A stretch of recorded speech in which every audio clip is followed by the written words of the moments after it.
एक लोक कलाकार, एक नर्स और अब एक सवाल, आखिर कहाँ गई भवरी?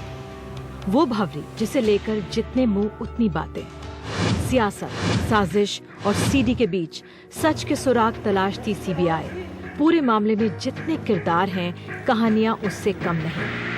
जमाने को इंतजार है सच के सामने आने का, और इस मासूम बच्ची को अपनी माँ का, जो हर बार जाने से पहले यही पूछती, मैं तेरे लिए क्या लाऊं?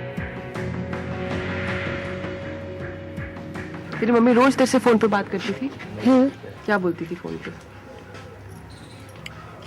तेरे लिए क्या लाऊं? ऐसे बोलती थी? और खाना खाया नहीं खाया ऐसे पूछती थी?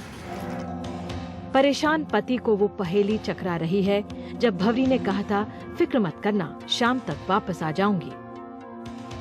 ये ओनली मिला था मुझे सोहनलाल, ये मेरे घर आता जरूर था, और ये सोहनलाल ही पैसों के बारे में बता रहा था कि मैं पैसे दिलवा दूंगा तेरे को, ऐसे कर दूंगा, ऐसे कर दूंगा। पैसों की कोई बात होती थी? हाँ। ये आपने सुनी? हाँ। लेकिन सीडी के बारे में कभी आपको बोला था उसने? भवरी ने? हाँ, ये तो बोला था मेरे को। क्या बोला था?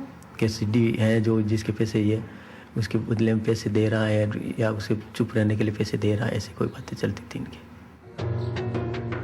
लेकिन जब हफ्ते गुजर गए और भवरी नहीं आई, तो सीबीआई को आना पड़ा।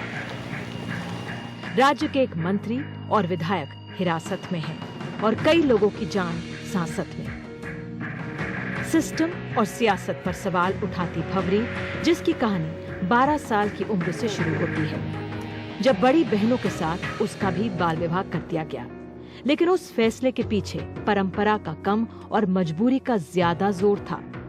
बिना पिता की बच्ची गरीब माँ के लिए बोझ ना बन जाए, लिहाजा पैसे बचाने की गरज से तीनों बहनों की शादी एक साथ कर दी गई।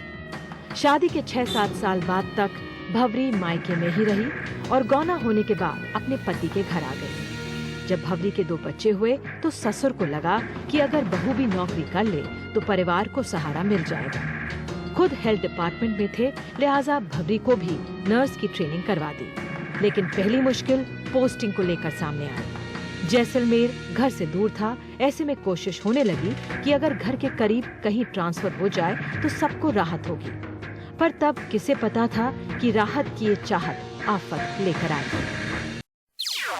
NDTV's Cricket app, Android and iPhone, fastest scorecard, special analysis, and much more. Download free. ndtv.com/apps.